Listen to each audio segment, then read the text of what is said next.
तो नीतीश जी, चिराग जी, मांझी जी और नायडू साहब जो मुसलमानों की बात करते हैं, अब उन पर डिपेंड कर रहा है नीतीश जी अब कितना वफादार है मुसलमान के। ललन सिंह और संजय झा और विजय चौधरी के अगर रिमोट पे चलेंगे तो नीतीश जी पूर्व हो जाएंगे। राष्ट्रीय बोल दे, घोषणा कर दे नीतीश जी की जदयू मर्ज हो गई है भाजपा में। अगर नीतीश जी बात बोलते हैं तो ठीक है, समझेगा जदयू का लोग कि मर्ज कर गए हैं। जो फ्रॉडों के चक्कर में मत पड़िए। जिस तरीके से ललन सिंह ने जदयू की बात लोकसभा में की थी, गोया लग रहा था कि अमित शाह का कोई शैडो बोल रहा है। राजधानी पटना की में जेपीसी की मीटिंग चल रही है और असदुद्दीन ओवैसी जो है वो यहाँ पहुंचे। हर मीटिंग में पूरे भारत में जहां भी मीटिंग हुई है वो पहुंचते ही हैं और बड़ी मजबूती से अपनी बात रखते हैं। आदिल साहब, पूरी टीम आईएम की यहाँ पर है और वक्त को लेकर के बड़े संजीदा आप लोग नजर आ रहे हैं। क्या कुछ नतीजा निकलेगा? पटना डेलीगेशन आया है। अख्तर उल इमान साहब भी जेपीसी में आमंत्रित थे और इंजीनियर आफ्ताब साहब और पूरी एमआईएम की डेलीगेशन भी सुबह में जगदम्बिका पाल साहब और पूरी टीम से हम लोग मिले हैं और हम लोग ने बात रखा है। अब तो नीतीश जी, चिराग जी, मांझी जी और नायडू साहब जो मुसलमानों की बात करते हैं, अब उन पर डिपेंड कर रहा है नीतीश जी अब कितना वफादार है मुसलमान के। खाली खानका में चादर चढ़ाने से नहीं ना होगा। खानका को बचाने की लड़ाई है, मस्जिद और इमामबाड़ा और कब्रिस्तान की बचाने की लड़ाई है। अब ललन सिंह और संजय झा और विजय चौधरी के अगर रिमोट पे चलेंगे तो नीतीश जी पूर्व हो जाएंगे, फिर इतिहास में नाम लिखाएगा उसी तरह।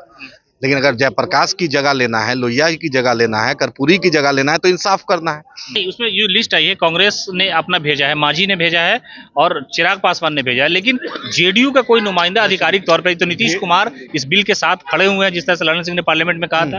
भाई ललन सिंह तो प्रवक्ता बने हुए अमित शाह का, मोदी का। ललन सिंह से क्या उम्मीद कर सकते हैं? ललन सिंह तो प्रवक्ता, संजय झा ललन सिंह से आप क्या उम्मीद कीजिएगा? भाई सरकार की दलाली करने का अगर अमित शाह मोदी का सबसे ज्यादा कौन दलाली कर रहा है? कौन कर रहा है बताइए? ललन जी जिस तरीके से बोले, जदयू या राष्ट्रीय बोल दे, घोषणा कर दे नीतीश जी की जदयू मर्ज हो गई है भाजपा में। अगर नीतीश जी बात बोलते हैं तो ठीक है, समझेगा जदयू का लोग कि मर्ज कर गए हैं। जो हरकत तो वही है।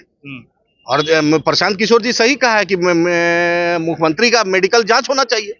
भाई एम्स के डॉक्टर भी और प्राइवेट डॉक्टर भी करे, क्योंकि एम्स भाई भारत सरकार के अंडर में आता है, लेकिन प्राइवेट डॉक्टर भी करे, क्योंकि प्रधानमंत्री जो मुख्यमंत्री का जो चाल ढाल है वो चाल ढाल बहुत गजब लग रहा है।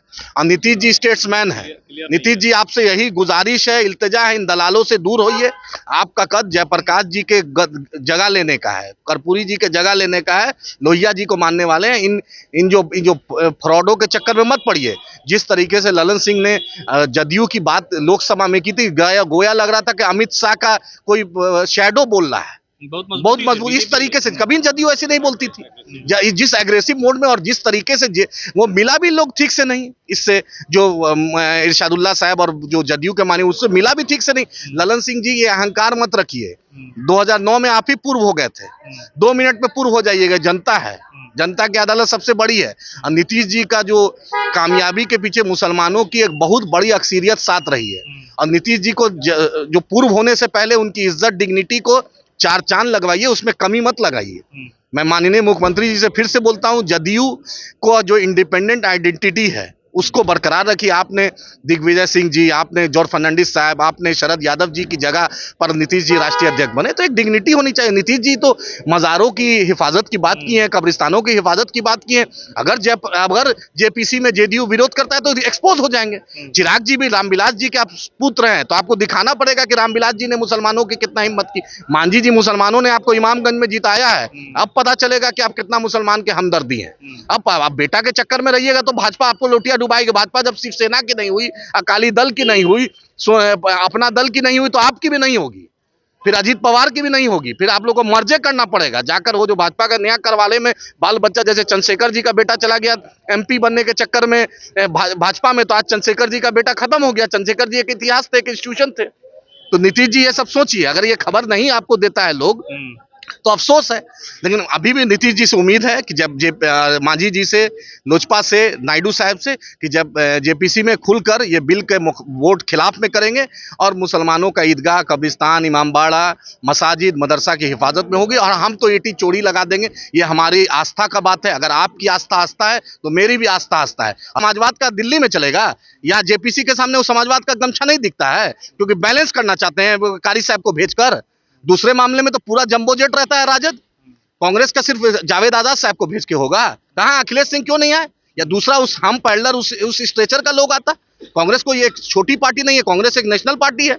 वक्फ के मुद्दे पर आपको बढ़ चढ़कर इसमें आगे आना पड़ेगा, जैसे वर्शिप एक्ट में आए और उसी तरह इसमें भी आना पड़ेगा। चलिए, तो आदिल हसन है, इन्होंने साफ तौर पे कहा है कि जिस तरह से जनता दल यूनाइटेड ने अपना सियासी चेहरा दिखाया है, उस पर बड़े नाराज है। साथ ही साथ उन्होंने कहा कि जो पार्टी में बड़े नेता होते हैं, खा वो किसी भी पार्टी में, उन नेताओं को यहाँ पर भेजना चाहिए, इसलिए कि ये हमारे धार्मिक स्वतंत्रता का मामला है और हम अपनी जो मजहबी आज़ादी है, यानी जो हमारे कब्रिस्तान है, जो ईदगाह है, मसाजिद है, उसकी हिफाजत के लिए है। और लगातार असदुद्दीन ओवैसी जो है इस मामले को लेकर के पार्लियामेंट से लेकर के जेपीसी की मीटिंग में भी अपनी बात रख रहे हैं। उनकी पार्टी के कई सारे नेता इस होटल के बाहर मौजूद हैं।